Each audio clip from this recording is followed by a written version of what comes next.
So I think for the general public, it's more about learning about it, and we should stop using these words of fight it and attack it and harm us. Yes, of course, there is a potential threat, but that's just one small element of the whole potential that's actually there. And as the human brain is made more for survival and less for success, we're so much attuned to the fear factor and the negativity of things. So I think let's change that. Let's change that script and perspective and start looking at it more from what can it do for us? And more importantly, what would I like the AI to do for me and society at large? And I think if we can do that, we can focus on that, I think we would have a very different way of how we engage with AI, and maybe even in like kind of riding the wave, influence how AI is going to be further developed in the future.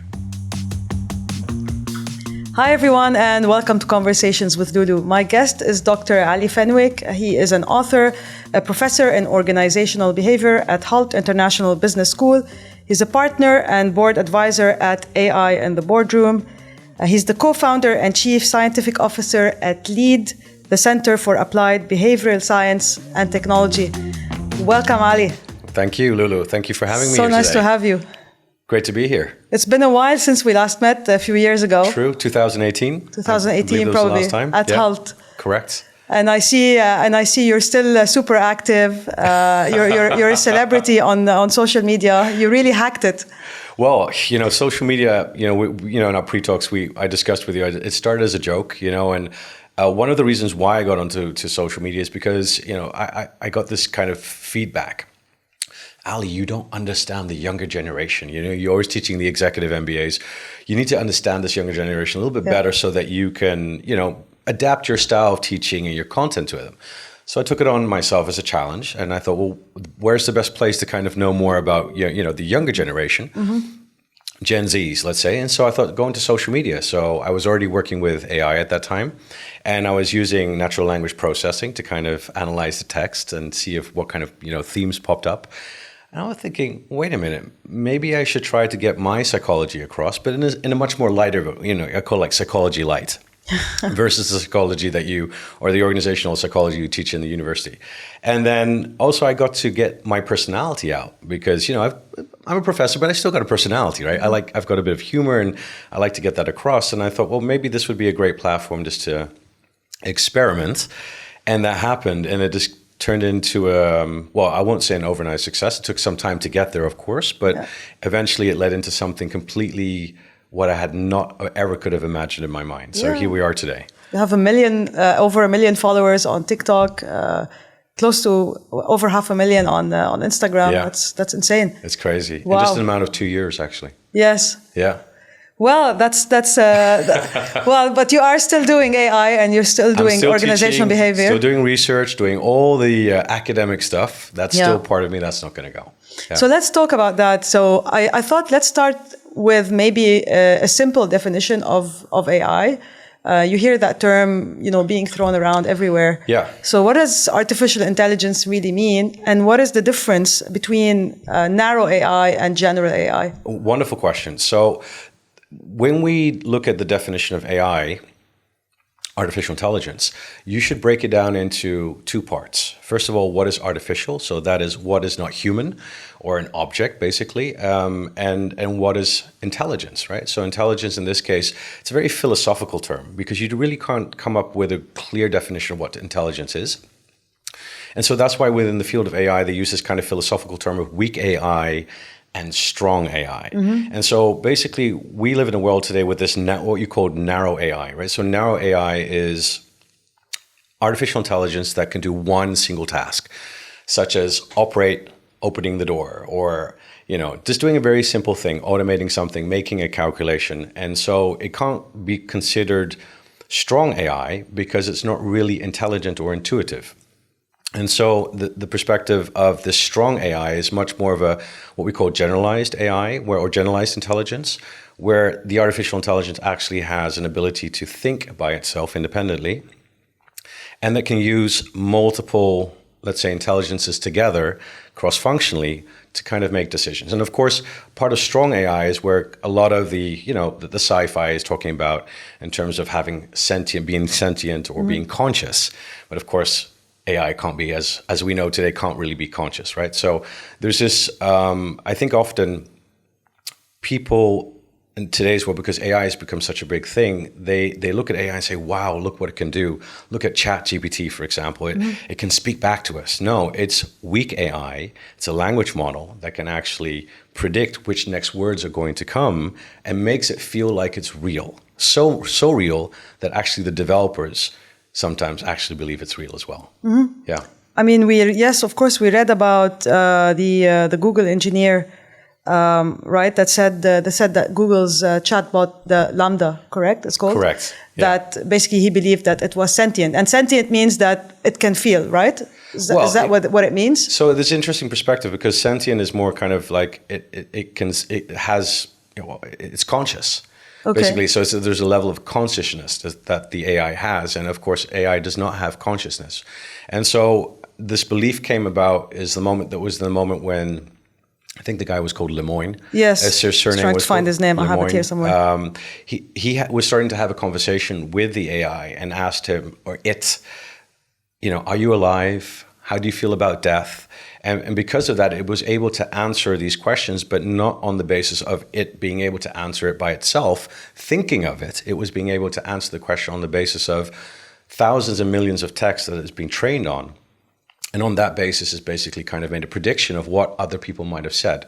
It's kind of just a probability output, but because it's so good at predicting what the next words would be, based on what has been trained on, it can therefore kind of seem that it's really alive in that perspective, and it's conscious, but it's not really conscious. Yeah. There's his name is Blake Lemoine, by the way, if I said it correctly. Yeah, Lemoine. I remember this is his surname. Yeah. There's quite a few people. There's someone who's quite prominent at Google who left recently, Mo Gaudat. I don't know if you know him. He's written a book.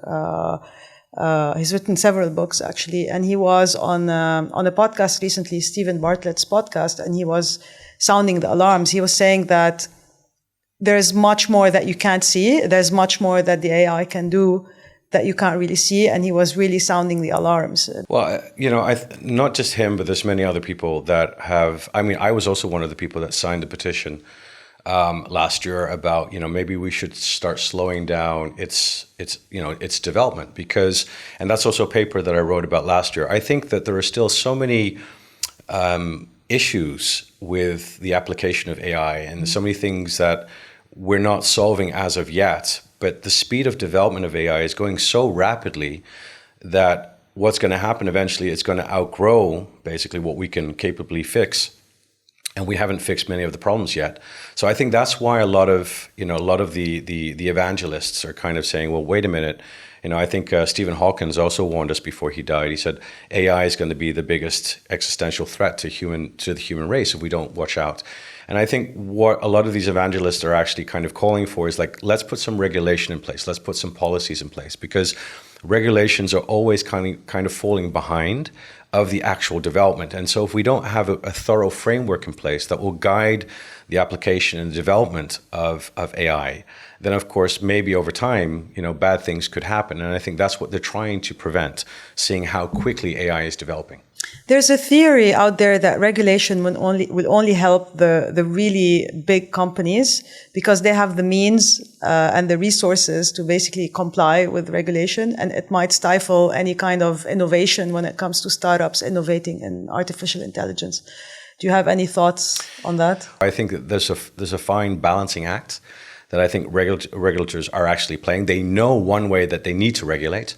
But then at the other hand of the spectrum, they know if they regulate too much, then basically they'll hold back their competitiveness. And, if you look at future growth, economic growth, et cetera, we know that AI is going to be a game changer. So there's this kind of like dichotomy that organizations are in, and also regulators are in, deciding like, what do we regulate? How far do we regulate? And what do we police at the same time? So I think it's a balancing act, to be honest. Yeah. There's a lot of unknowns, that's for sure. I'm listening to a lot of podcasts. Everyone's talking about AI at the moment. I think no one knows exactly how it will be regulated, how fast it's gonna grow, keep growing, and how far are we from having like this kind of general AI that we were talking about. My perspective is that principles are really important, right? So you have to have guiding principles. I mean, the letter of the law is very specific. And because AI is changing so rapidly, we don't even know what the impact is going to be on society. And even today, AI is having a huge impact on people's psychology and well-being. And so you can't be too specific about what you want to do. So that's why I think a lot of the regulations that are out there that are based on principles like bioethical principles, for example, and guiding how AI should be used or how it should be implemented, I think those are very good because it kind of gives you like a moral compass to decide, well, look, if we're going to implement AI, these are 3 laws, so these are 5 principles that we're going to live by. And principles are good because you can apply them generically across the board, across countries. And I think that's also another issue that we're facing right now. There's no one voice in terms of how do you regulate. Europe regulates very different than the US. China regulates very different than the rest of the world. So there's a lot of these, I guess, challenges that we're currently facing. But in terms of the generalized, intelligence, I don't think we're there yet, at least to my knowledge. I do think that we will get from this narrow AI to more cross-functional AI, where we have like different AI systems communicating with each other. But that real general AI, that general intelligence, is somewhere that's a little bit further away. Okay, so let's go back a little bit to that, to basically the scenarios that are being put through when it comes to AI today. So you have 2 camps almost. You have the doomsday camp, which is basically, we are building AI. We don't know exactly how everything functions. We humans are continue to hurt ourselves and each other through like wars and climate change and all of that stuff. Eventually AI is going to see humans as an existential threat and maybe wipe us out. So there's like that kind of doomsday scenario. And there's also obviously the people in technology who keep talking about, the enhancements and the human intelligence that would be improved and enhanced as a result of having AI as like an autopilot or something like that. Yeah. A copilot, sorry. Yeah. So where do you sit on that debate? Yeah, no, I think it's a worthy debate to have, but I think we have to dissect it a little bit. First of all, let's start with where does this fear come from? Now, what a lot of people don't realize is that, our literature, our cinema has played a huge role, especially in the West, to influence us to have this pessimistic view of AI. Terminator. Think of Terminator. Think of even Frankenstein, right? 1800s, right? Even back then, we always seem to be so interested in wanting to create life out of inorganic life, right? Or inorganic matter. So Frankenstein, but even till today, if we look at the developers, they're doing exactly the same thing. They want to create life out of something that's inorganic. So we seem to have this fascination, but our cinema and literature has created this pessimistic view that this inorganic life, AI, is going to destroy humanity. And recently this movie, Megan, came out with the dancing doll, remember that? And she seems so cute and nice. And then towards the end, she says, I'm going to take over society, and it's just like, yeah. And again, it's just perpetuating this belief that AI is bad. Now, if we look at the East, I lived in Japan for many years. So if we look at the East and Japan, why do people feel so close to robots? And why are the general population more acceptable? Because in Japanese society, through literature and movies and even Shintoism, because in Shintoism, they believe that any inanimate object has a soul. So a statue has a soul, for example. And so there's this belief that robots are actually there to save you, to take care of life and protect human life. And so when we look at how people feel in the East, especially in Japan, they're much more open and they're much more susceptible. And that's why the development of AI and robots in society has advanced much more faster than anywhere around the world. So that that literature impact is something that we don't think of, but it has a huge impact on how we perceive AI today. So that's, I think, one thing I'd like to add into there. So the doomsday scenario, interesting. Look, I think because we just have this fear of AI, people are more reluctant, right? And so when we see on TV that an AI or, for example, a language model can start speaking to us, we feel that oh my God, what's this? It's going to take over our jobs. It's going to take over the world. And I think people are very fearful because organizations, how they're using artificial intelligence right now is they're using it for value creation. So value creation for an organization means cost cutting, profit improvement, right? And productivity. And so if we use AI for that purpose, then of course people are going to feel scared, because then, wait a minute, I can use AI and fire 5 people. That's the mindset behind it. And so I think a lot of people are fearful of that aspect, first of all. And also, but organizations also play a major role in that, because if they're using AI to lower their costs, but not say, for example, let's augment your skills and make you a better employee, or find different ways to improve your like let's work with your values, for example, what you're good at, your creative thinking and your emotional intelligence, then of course people would be much more open and willing to work with it. And you don't have any thoughts on the idea that basically we are creating AI so that we can improve as a human species, and that if it sees us trying to destroy ourselves, then maybe it might decide to get rid of us. I've heard it on a podcast as well, that someone compared AI and humans to like dogs and humans. So like humans like dogs, because they're great pets and they take care of them and everything. Right. But if, let's say, dogs end up having like a mass disease, and it's a matter of survival, then maybe the humans are just gonna get rid of all the dogs. So that was analogy. Yeah, that was the analogy that was used. So I don't know. I mean, what do you think about that? Technology is a means to an end, right? It's not the end goal. And so how we use the technology really depends on the motives that we have. And I think fundamentally when we create technology, you know this yourself from the innovation space, it always starts with purpose, right? It always starts with, I want to change the world. I want to make the world a better place. I want to use AI to, improve our skills or augment our skills. But what happens over time is that investor metrics get into play, and then all of a sudden the profit motive takes over, or the power motive. Just bad actors as well. Right, exactly. Or just really, really bad people. And so then different motives come into play, which then eventually affect how the AI is further developed and used. And I think that's something that we need to be more wary of, because if we look back in human history, we're not always great people. We engage in war, we hurt and kill, and again, there's always going to be people there that are going to misuse the AI in that perspective.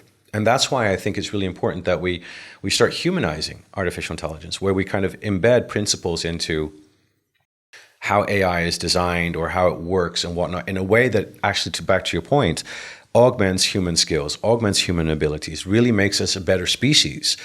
But that's where my research actually comes in, because I can see how it's being misused or not used in the right way.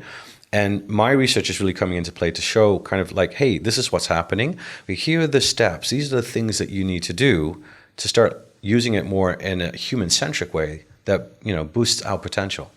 And I think that's lacking. Okay, so I guess what I'm hearing is that it's not necessarily the AI that could be a threat. It's the misuse of AI by bad actors, basically. I would say so, but I think maybe what you're alluding to is what happens if the AI just takes control and just kind of like sees us as a threat. Very much possible. Very much possible. Yeah. Okay, so let's talk a little bit about organizational behavior. And you kind of mentioned it a little bit in terms of how AI is being applied and the pace with which AI is being applied in companies.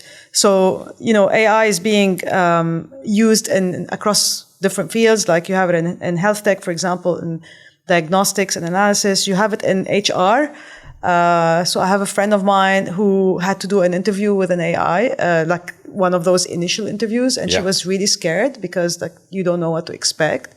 In banking and finance, in terms of stock predictions, in retail, you have all these chatbots. What are your thoughts in terms of how fast it's being deployed, and what is going to be the impact on people who are already doing these jobs?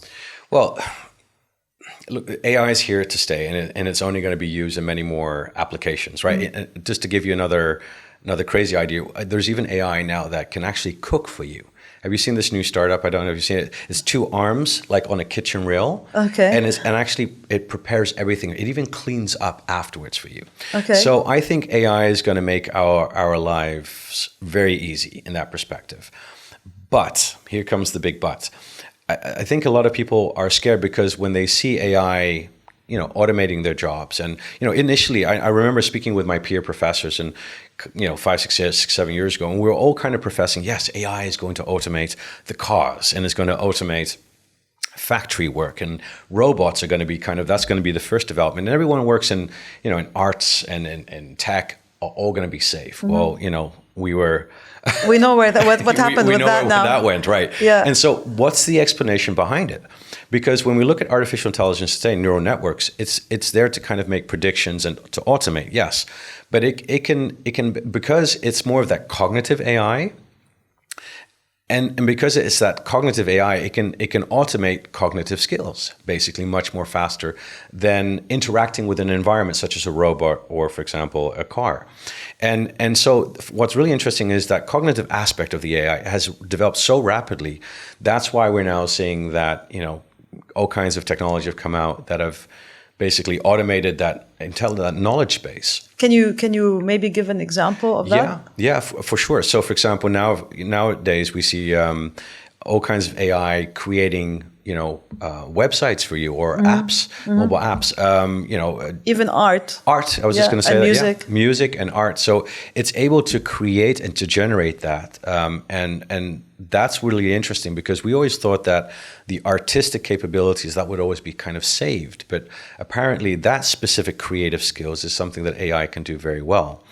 And then the reason why we don't see more robots being used right now is because the technology of that interaction with the environment, so the robot interacting with the environment, is lagging about 10 years behind.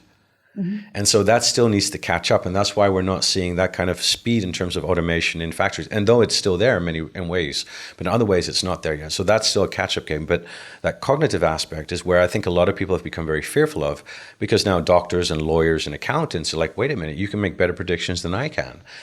We don't need to have a lawyer that knows all the law. We have a robot that can make a quick decision. And I think why people are very scared of that is because there's a sense of identity that people are going to be lost. And that's kind of where the psychological aspect comes in, is that how can I still identify as a doctor if an AI can make a better and a faster kind of diagnosis than I can as a doctor? I studied 30 years to become a doctor. Why? Now an AI can do that much more better than I can. So can it? Well, it's in the process. I'm not saying that it will fully, because I still think there's always a human aspect. There's always a human element there as part of evaluating it. And I don't think... And would you trust it? That's the question as well, yeah. Would you trust it or not? And so a lot of the research now in terms of how it's being applied, where we can see it actually moving into is much more that it augments skills, and people would be more willing to trust an AI if it's assisting a doctor in his or her overall evaluation and diagnosis of you. But still, a lot of people are very fearful of that because, yes, people will be replaced. Lawyers, you won't have 10 lawyers working on one case anymore. You might have 1 or 2 lawyers working on a case, and then you have AI and other kind of technology coming in there. So I think what AI is doing is it's challenging one's professional identity. And I think what organizations need to consider as they start implementing AI into the professional workspace is how can you help professionals to re-identify with their work. And for example, can I allow AI to augment my job and my work, etc.? So, and I think that's something that we're missing right now. The initial focus is let's get the AI in as quickly as possible. Let's save costs, but not thinking about the psychological impact that AI implementation is going to have on employees. So speaking of identity, how could someone whose job might be impacted by AI, how should they be reacting today, and how do they maintain their self-esteem and and feeling of worthiness?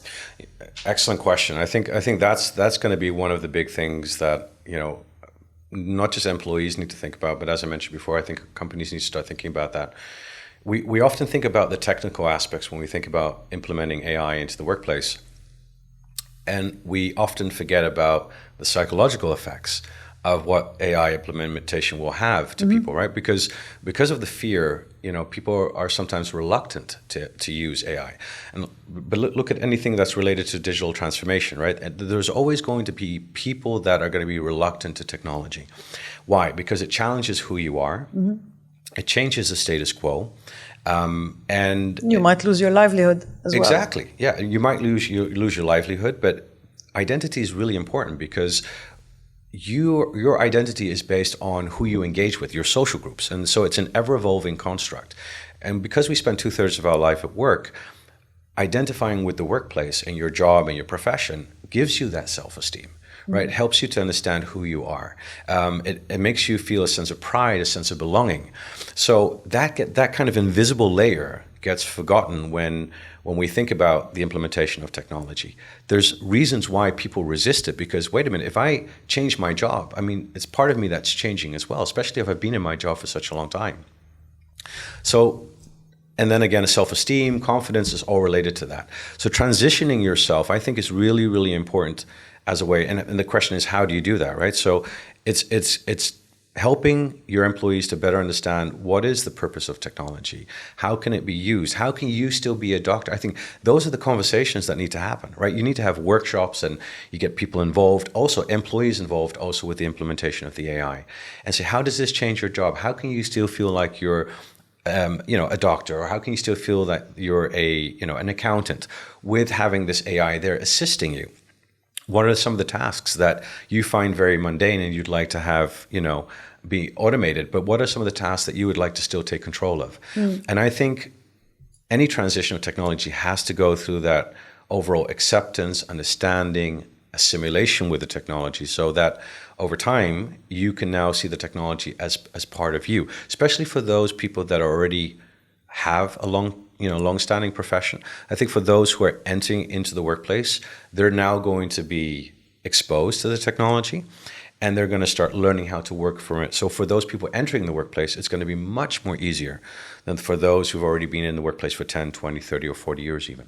Interesting. I was going to ask you, as a parent, like how would you, guide your kids in terms of what to study or what is going to be, what are the skills that are going to be needed in the future, especially with the evolution of AI? Yeah. Like, is there a point to go in and study computer science anymore? Isn't the AI probably going to write, 90% of the code? Anymore. Yeah. I mean, you already have no-code websites today. So how are these things going to, computer science was very much coveted, like over the past decade or two. Right. You have all these great companies that were built off the backs of that talent. Yeah. And now all of a sudden you have this AI doing most of that. What does that leave us with? Well, I think people often like to say that this next big revolution is technological, but I challenge that. I think the next big revolution is psychological. And the reason why is because we're dealing with so much AI, right, and how it makes decisions and how we engage with it and how we allow it to come into our lives, I think we need to go back to ancient wisdom and philosophy again. And morals and principles, and how do we start using the AI in such a sense? And so basically when it comes back to kids, it's great for them to learn the skills, because AI, I call it a language, and you need to learn it. You basically need to learn how to work with AI. Everyone, like English and mathematics, you also need to learn how to work with AI, because that's the world we live in today. So they need to go through that development and progression. However, at the same time, I do believe that, making your kids think with great questions, Socratic questions, as you like to call them, where they actually think more deeply about the technology, or they become more reflective when they're engaging with the technology. I think if we look at, for example, a lot of parents nowadays, unfortunately, the kids are just kind of like crying and they're just giving them the iPad to work with. I think that's the worst thing to do, because now because algorithms, of course, play into their mindset, of course, catching their attention, keeping them engaged. So they're not having them to really critically think about what they're doing. And we already see a huge issue with that today. But I think moving into the future, we need to kind of help kids become more critical about how they engage and how they use their technology. So I think wisdom, as a parent, bringing back that wisdom to your kids, I think that would be something that you should be considering. Okay. And how would someone who wants to get into like machine learning and artificial intelligence, how would someone go about that field? Well, I mean, I still think, even though we have, ChatGPT and low-code, no-code applications nowadays, I still think it's really good to understand the fundamentals. Okay. So computer science is still relevant. Well, I mean, you don't have to go into all computer science, but learn Python, learn how to code. I think that I did that myself as a non-engineer, as a psychologist, basically going into getting my master's and eventually, working in the field as well, is that that was really challenging because it really because your brain is shaped in a certain way, right? Your profession shapes your mind. And so when you now get into the coding aspect, you really need to look at the details of things and sometimes spend 3 or 4 hours trying to figure out where the issues are. Though, ChatGPT can now solve that for you, but I still think that gives you a critical skill set to think about how to work with AI and program it. But of course, now because of all these great applications that have come out, it's making it, first of all, I think it is a good thing because it's now making it much more accessible to everyone. Whereas in the past, it was like you had to go to computer science schools, and that was only accessible by certain people. So it limited the amount of people and the diversity of people that could actually get into the field. Yeah. The no-code applications nowadays are making it much more easier. So it's like a template, right? You can just build your whole AI pipeline and feed the data in and clean the data, and then just push it through and then do your analyses. So, but I still think it's always good to, at least for like 6 months to a year, learn how to code. Learn how to code. I think that is essential. Okay. Yeah. In one of the papers that you wrote that I read, you talked about, let me see if I'm saying it correctly, anthropomorphizing AI. Correct? Correct, yeah. Okay, which is basically making it look, feel, and sound like a human. Right. And you wrote, and I'm going to quote you here. Yeah. If I had any kind of embodied representation today, it would have to be Mr. Spock from Star Trek, governed by logic and capable of making rational decisions without being swayed by emotion. Mr. Spock would run the world without space for human error or irrational behavior, diminishing humanity to an artificial society governed by algorithms. A better representation of humankind would be Homer Simpson, limited in cognitive capacity, persuadable and irrational, but also caring and supportive. So tell us more about this idea of humanizing AI and also the example that you've written about. I love the Mr. Spock and Homer Simpson example. It's often used also in the field of behavioral economics because economics always thought that there was always this assumption that men and women were rational, right? There was this model that we're rational, we always want more than less. But of course, that isn't a really good representation of human behavior and how we really behave. And it seems that we're more irrational than we are actually rational. And our irrationalities are predictable. We can predict irrationalities. Okay. Yeah, and so that's where the field of behavioral economics has shown us is that, wait a minute, we have heuristics and we have biases and we make these quick and dirty decisions that not are always in our best interest. But if we know when people are going to make mistakes in their decision making, then we can help them to make better decisions for themselves.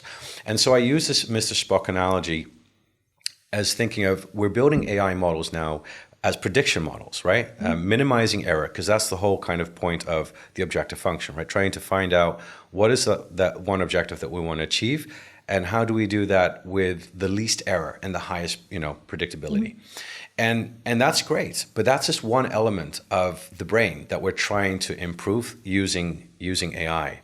But when we do that, we also tend to forget that human thinking is also irrational thinking, and we don't always make best decisions, and sometimes those best decisions we're pretty happy with, and that's also what makes us human. And that's why I use the Homer Simpson example. Homer Simpson is not the smartest guy in the world, but he's lovable, he's kind, he's nice, we like him, and I think that kindness and human aspect needs to be embedded more into the AI side. So some of the interest of my own research, and also some of the work that I've done recently, but I've also worked with other researchers as well, who are also specialized in this kind of behavioral approach to AI, and so the anthropomorphism that I wrote about in this article is about how can we make AI more human-like.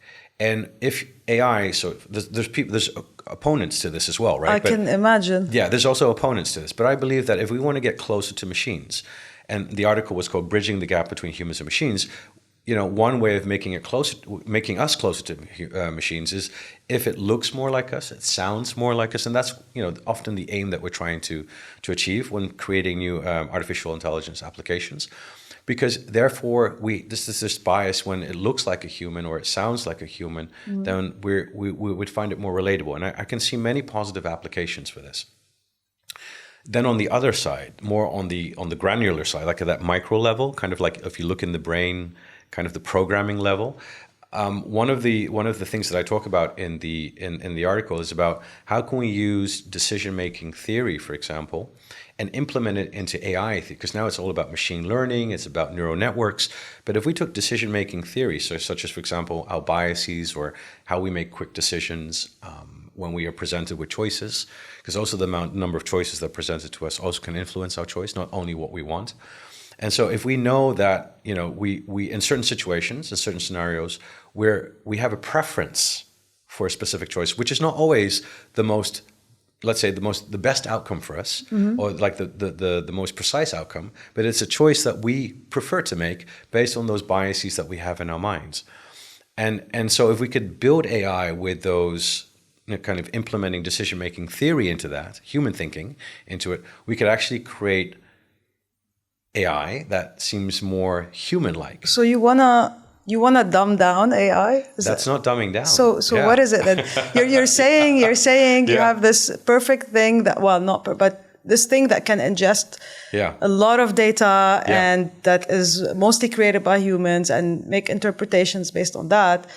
But no, let it not make, the best decisions. Let it think like a human and make decisions in the same way that a human would make. Yeah.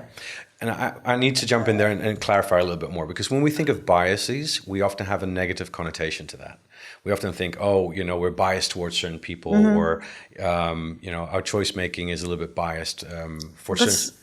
That's one of the biggest debates on AI today, right? Yeah. That the information that you're getting in is biased. Right. Well, that's a different type of bias. We're going to come to that one. So Okay. that's a different type of bias. Okay. So that's why I want to address it, because, of course, when we take data sets, for example, and they look at people who have been incarcerated in the past, then, of course, they take that historical bias and racism and discrimination is embedded into that data. Okay. And so then when that data is fed into an AI, it takes that bias into the AI. Okay. And so that's not the bias I'm talking about. I'm Okay. talking about a whole different bias.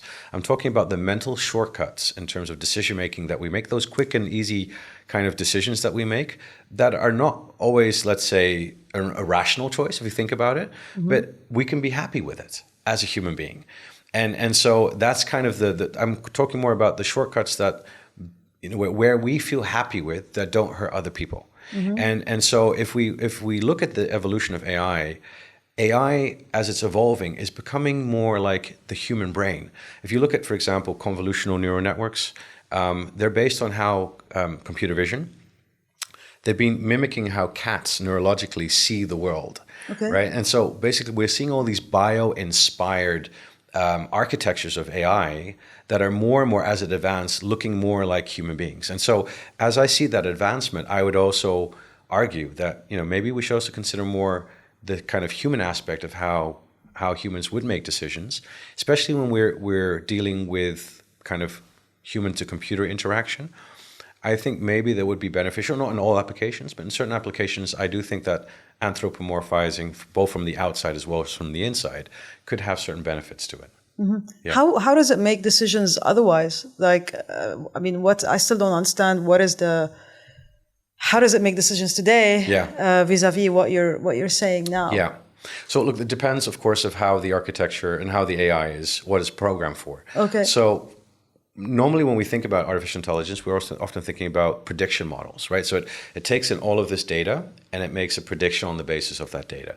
So it says, okay, well, time, it's sunny weather, good location, and all of these other factors. And so therefore we believe that ice cream sales are going to go up, right? And so it uses that data to kind of make a certain prediction about the outcome.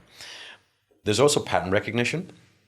So it can recognize different patterns and on the basis can say, well, it's Lulu and she looks happy today, right? She's smiling, so she must be happy, right? So that pattern recognition of being able to predict on the basis of, previous data, data points. So most of the AI today works like that. And so when we think about AI kind of more generalized AI, that would be AI that could also be able to sense us and be able to read us, and which I think we're moving into. We're moving into that direction because now you have AI that can sense you. Oh, you don't look very happy. So I need to respond this way. But it can't sense you like a human being can, right? It can't really feel you as it can do that way. So most of the AI today is very much around prediction-based modeling. Okay, and you're saying it would be better for that AI to sense you like a human being? Well, I think if we want to, Because that would be very creepy. I mean, like at least for me, that would be scary. Because then, why do you need humans for? Right? I mean, if AI becomes so developed to the extent that it can console you and laugh with you and talk to you like a human. And we all know the problems we have today with society, right? We, as a society, we're not as connected as we used to be before, even though we have social media, but we're like a lonely society, especially as we age. Social media is not that social. Huh? Social media is not that social. Exactly. Yeah. So, and then you have artificial intelligence that is becoming more human-like. Yeah. There's a huge debate about this, right? And in the field, but also in the literature. And of course, there are opponents to it, and they say, look, no, AI clearly needs to be a robot. We need to be able to distinguish ourselves from these robots and our intelligence versus that of the robot. And there's truth to that. I can understand that as well. But also there's other, and I'm leaning more on the other side. I'm leaning more towards, let's start using, AI in a sense of it, first of all, understanding what human value is, protecting human values and protecting human life by, at the core, that's what I feel that, humanizing AI means. But also humanizing AI to me is I can envision people wanting to become closer because people are very scared of the AI today. So we need to build trust. You brought it back to the word of trust before. But that trust between the human and the computer also needs to be there. And I think anthropomorphizing AI helps us to build that trust with a machine because it's not real. But wait a minute, you look like me, you sound like me, so therefore I can communicate more like as a human with you. So I might psychologically feel less of a distance to engage with you. So again, there's always going to be pros and cons to this, but I'm slightly more on the make it more human-like. Being able to read emotions, being able to engage with me like a human could. And I think probably the reason why I choose that, positioning is because as a psychologist, as a behavioral scientist, I can see how these applications can be used to help people. And as you mentioned about social media, now being online, being on social media for so many years, I've also come to realize how social media is hurting people. Right, and if I've done a lot of research in this as well, and it hurts your thinking, your cognitive skills, it hurts your emotions, it hurts your relationships. There's so many detrimental effects to overusage and continuous overusage of screens and technology, how it's being used today. And I think I'd like us to move away from that a little bit. I'd like us to also kind of consider artificial intelligence as something that could actually make us better and stronger. And so if we look in the field of mental health, for example, there are actually applications, case studies that you could think of, like for example, with a ChatGPT and a real face, that you could actually start building some kind of personal connection with an AI. Though if we think about it from an ethics perspective, it's in a gray area. Why? Because one way you're saying, no, you should not allow the AI to, you should not build emotional connection with an AI. That's not good. But I can see user cases in which it actually could benefit people that are dealing with mental health issues. And I think the field of mental health right now is looking into that and how to make that work. But again, then come these kind of bio-inspired principles, ethical principles, that state that might not be the right thing to do. And so I think it requires much more, I guess, investigation to see how we could actually start using AI to, again, better mankind. And I think that's just one component that I care a lot about, bettering society. And I think, technology and AI can play a huge role into that. And that's where this anthropomorphism or humanizing AI stance is coming from. But one of the challenges you listed in your paper is that one of the challenges of artificial intelligence is that it's not very transparent in terms of how it functions. You talked about building AI using ANNs, which is advanced neural networks, which supposedly mimic how the brain functions and processes information. And basically nobody knows exactly how it's making these decisions. Yeah, that's true. And I think this is the danger that everyone from the doomsday scenario is talking about, because if you don't understand how it's making the decision, how are you able to make it decide on your behalf? Beautiful question. Explainability is one of the biggest issues right now with artificial neural networks, because it's built on thousands of layers, and there's this, sometimes there's trillions of parameters that are connecting and making decisions, and we can't trace that back. And though there are certain mechanisms that you can put into place, like traceability, and you can go back and kind of go halfway and see how it's made the decision, so that we can find ways to make it more explainable. But the big problem now with these kind of AIs is that we don't know how it's making its decision.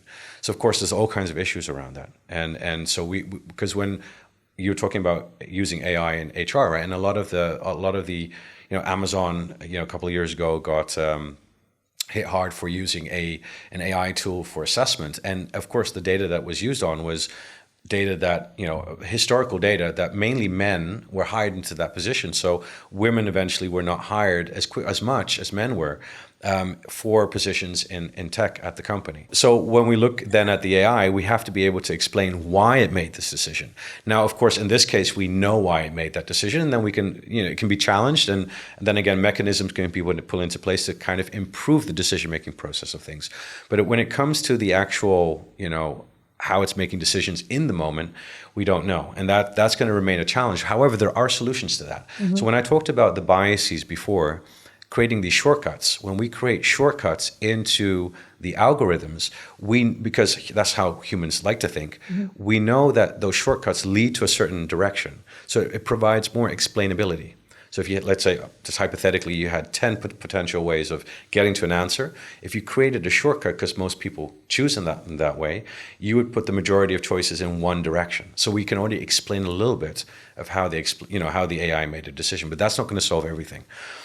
Some other really interesting solutions that kind of the field is looking into are more what they call bio-inspired AI, where it's based more on neurological models. And that's why I'm saying that the further development and advancement of AI is looking more into psychology and into neuroscience as a way to help overcome basically the issues of explainability.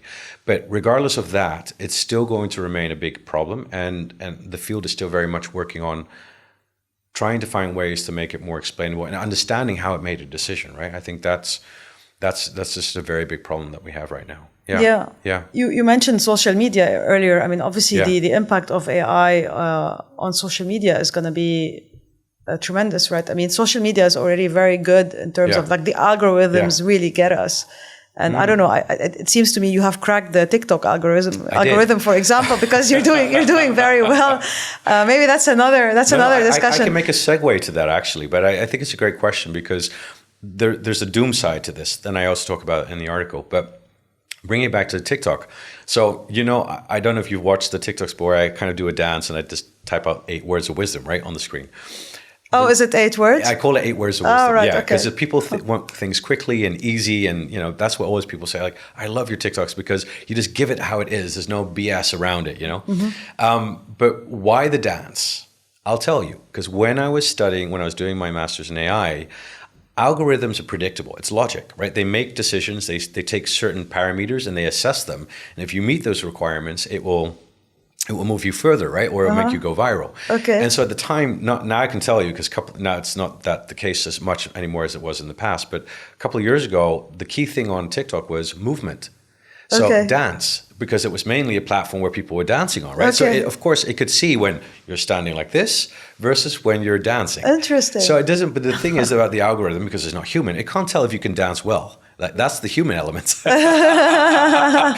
I just did this crazy movement. Yeah. And I think that was one of the things. And people was like, you're a professor. Yeah. Why the hell would you be dancing? Yeah. That's why. Interesting. So that was one of the reasons why I did that. Okay, but let's go back to then how the algorithm works. So I've investigated. That's cheating. No, that's I like knowledge. That. That's knowledge. That's just using That's a your good one, knowledge. actually. Yeah. Okay. I've used my scientific knowledge and I've embedded that into my own creations. That's just, and then it worked apparently. Okay. I'm hoping that I have more to offer to the world than just that little dance and the TikTok algorithm shooting me up. I guess there is, but coming back to the algorithm in terms of how it makes decisions. As I mentioned before when we talked about kids, is that algorithms are always, they're there just to capture your attention. And if the profit motive, because the purpose motive now is past, profit mode is there. So I want you to watch longer. I want you to be more engaged. I want you to comment more, because the more you do, the longer you're there, the more advertising I can propose to you and whatnot, or benefit from you. And so the algorithm picks, of course, for example, we already know that people are more engaged when you're negative. So negative, or controversial. Controversial, exactly. And there's a lot of trolls on social media. And so I've weeded a lot of them out from my specific profile platform. But when you go on to just kind of general pages or reels and you comment, sometimes you see the worst of comments. And I advise everyone, just click on the profile and you'll see a couple of things. One, there won't be a picture. Two, there won't be hardly any posts from their side. And so you know that they're trolling, right? And so you can just find a way to disregard that. But the algorithm knows that it's actually boosting conversations and engagement that way. And you see that's why people stay on longer. But what the algorithm also does, because remember, the objective function, its objective function is, I want to keep you there longer, I want to keep you more engaged. But besides our conscious behavior, what we do consciously, it also picks up on patterns that we do unconsciously. Now, if 80% of our behavior is unconscious, only 20% of our behavior is actually conscious, then it's picking up on those 80% of what we're doing that we're not conscious of. But then it's identifying the patterns in the masses and then feeding that back to us in terms of content, in terms of what kind of videos we get to see, when we get to see those videos, what kind of comments show up on, when they kind of show up on your top screen to trigger you to click on to go back to the platform. It knows exactly your trigger points better than you do. And I think that's something that's very dangerous, because it puts a lot of power in the hands of big data companies. And trust me, they know so much more about our behavior than we do. And I think that there's no equal level playing field, because those companies that have the data, they know so much more about our behavior and what triggers us and what influences us. And that's kind of, I think that's more of a doomsday scenario that we don't realize. They have so much data on us. And, I saw this example given before, if you clicked on the Hello Kitty like button on Facebook, you are female, aged 30 to 39, 49. You live in certain countries or certain cities on the West Coast of the United States. There's like an 83% chance that you're a Democrat. I mean, those kind of connections can be made because of big data and so many data points available that just doing three things can already give us a high accuracy or probability that you might be X, Y, or Z. And I think people don't realize that. And then that information can then be used again. And if the profit motive is there, then of course it's being pushed to us to buy products, stay longer on it, or even vote for a certain candidate in a general election, for example. So what edge do we have today over AI? I mean, as humans, I mean, you compared us to Homer Simpson, like the general public. So what is our edge really? How can we fight this today? Why would you say fight, though? I want to challenge you on that one.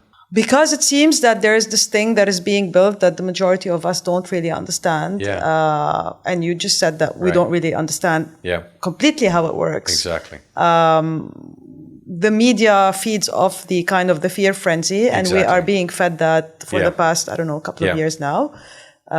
Whether, justified or not, we don't know. There's multiple views.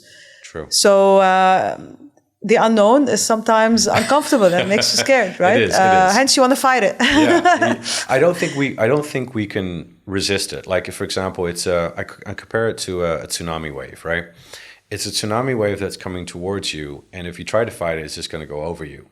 But you can decide also how to ride the wave. Get your surfboard, ride the wave, and if you maybe push hard enough with more people pushing in that direction, you might be able to move the direction of the wave in some level.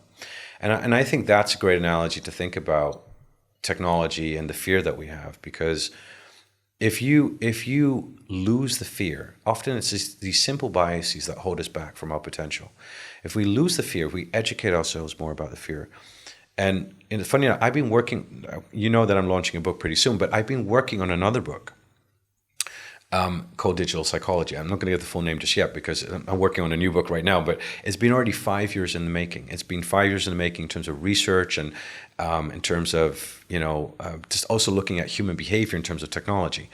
And one of the key things, and I can give the update, I can give one of the highlights here, is that we are extremely fearful of technology. And I think we need to educate people to not be fearful of it. We need to have more understanding of it. And the moment we can move away from the fear and we can actually start to embrace what AI can do, and we can actually start working with AI, I think we can actually start to create much more really good applications that will make us feel much more happy about the technology. Think about it. Like, technology today has been mainly produced by men to certain countries of the world, India, China, US, right? And I think now with AI becoming more open and accessible and that more people can work with it, more countries around the world will be much more engaged. And I think Africa is a really upcoming, a continent in terms of creating disruptive AI. And there's a lot of desire to create new technology and innovate.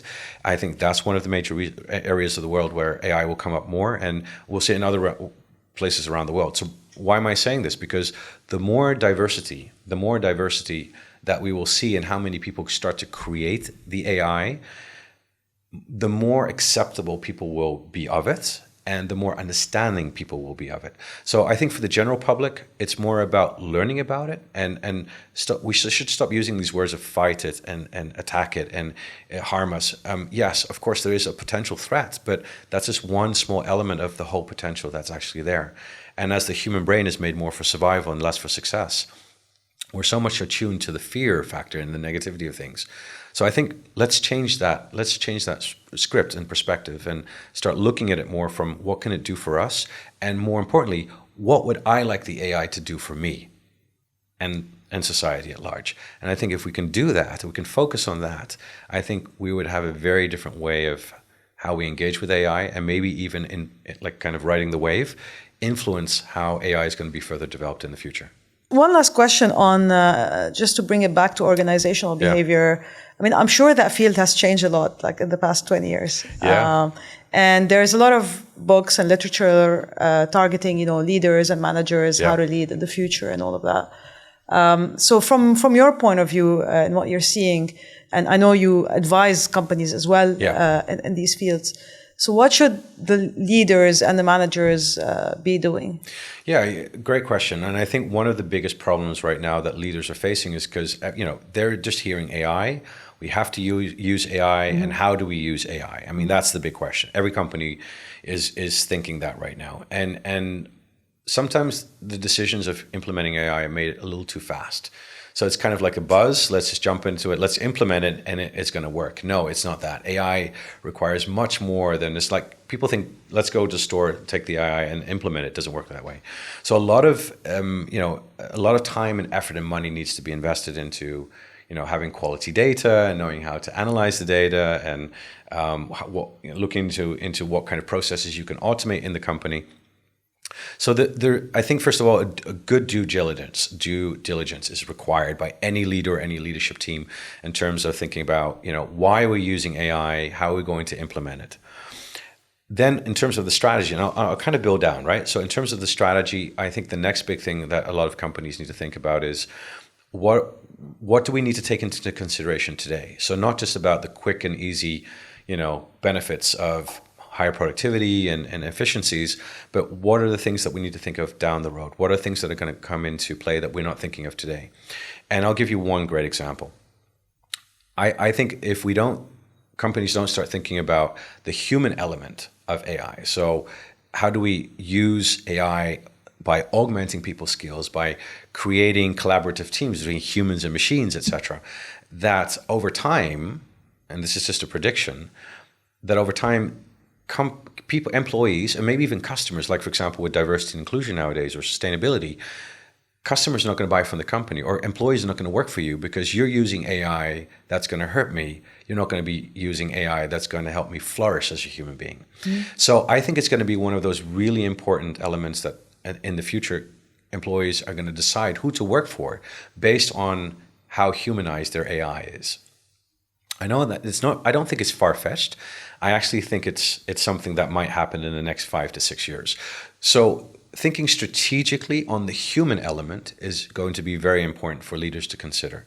So not just about quick and easy benefits, but also what is going to be the impact on humans, and how are we going to ensure that we are already one step ahead of that. Second thing I think that leaders need to think about is what's the culture that we want to create in the organization. Culture plays a really big part in terms of having people to accept new technologies. Number 3, reskilling and upskilling is really important, because you're dealing with 4 different generations in the workplace. So there are going to be people that are slightly older, slightly less interested in changing their career, their identity, wanting to learn new skills, etc. And so that upskilling needs to be there as well. And so that also helps to build the trust with the AI and new technologies. And having leaders that are competent in AI skill sets, I think, is extremely important as well. So having a data-driven mindset, but also understanding the human component of implementing technology is extremely important. And I think a lot of leaders already know that have worked in this kind of digital transformation initiatives, that then there needs to be that human element there. Otherwise, there's going to be a lot of resistance. So culture, resistance, skill set, I think, is extremely important. Having good policies in place, because if we talk about explainability, transparency, and ethics, again, bringing humans and machines closer together, those points need to be addressed. So AI policies need to be clear in the workplace, and what will be done with your data, who has access to your data. When a decision is made by an AI machine and it has an impact on your livelihood or on your work, you should always be able to go back and trace back how it made that decision. So what kind of policies are in place that can facilitate that? And finally, I think in terms of what AI leaders should do and managers should do, so when you think about the AI tools, choose tools that are going to be user-friendly, that people would want to use. And again, how does it augment people's skills? How does it make people feel more engaged at work? And I think have that conversation. So besides this technical implementation aspect, look at the human element in terms of having conversations in the organization. Have people participate as well also in how AI is being implemented. And the more stakeholders that you have involved, the more willing people are going to be willing to help you make that change work. So I think those are a couple of things that senior leaders and managers should consider as they start working and implementing artificial intelligence. Okay, so you're on the positive camp. Yeah. Basically, you believe in the ability of AI to enhance and basically almost be comparable to what we do as well, or complementary, to what we do. So you're positive about AI. I'm positive, but again, as you mentioned before, it's human nature, right? To also want to use it to benefit from it, and that which doesn't benefit humankind or society. And so I'm giving the warning signal to leaders right now to say, think carefully about how you implement AI and how do you humanize AI in the workplace. Because if you don't, 5 years down the road, when you've already implemented all your AI tools and your policies, and then it's not, and people find out, well, wait a minute, it's not benefiting me. There's surveillance. There's, I'm continuously being scrutinized with all the data that I'm leaving here in the workplace, and there's no transparency. I'm not going to work for you. And I think there's a war for talent. That war for talent is only going to increase, even though we have a lot of automation and outsourcing and robotization. There's always going to be a war for talent. And so if you don't have good AI policies in place where people feel protected and safe, they're not going to work for you. So I almost think it's a mandate that leaders have to start thinking about using AI for good, because if they don't, they're going to be hurt down the road. Okay, well, it's a topic I think that we could talk about for hours and hours, but I think we'll wrap it here. Super. Thank you so much for coming in. Lulu, thank you for having me on the show. I enjoyed it. Thanks. Yeah. Thank you so much for tuning into this episode of Conversations with Lulu with Dr. Ali Fenwick. I hope you enjoyed it. As usual, do subscribe wherever you watch or listen to your podcast so that you can get the latest episodes.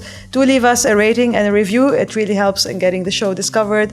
And I've left a link in the show notes. There's a podcast listener survey. I would really appreciate it if you'd spend 7 minutes to fill it. It will really help me in getting to know you better. See you in a few weeks.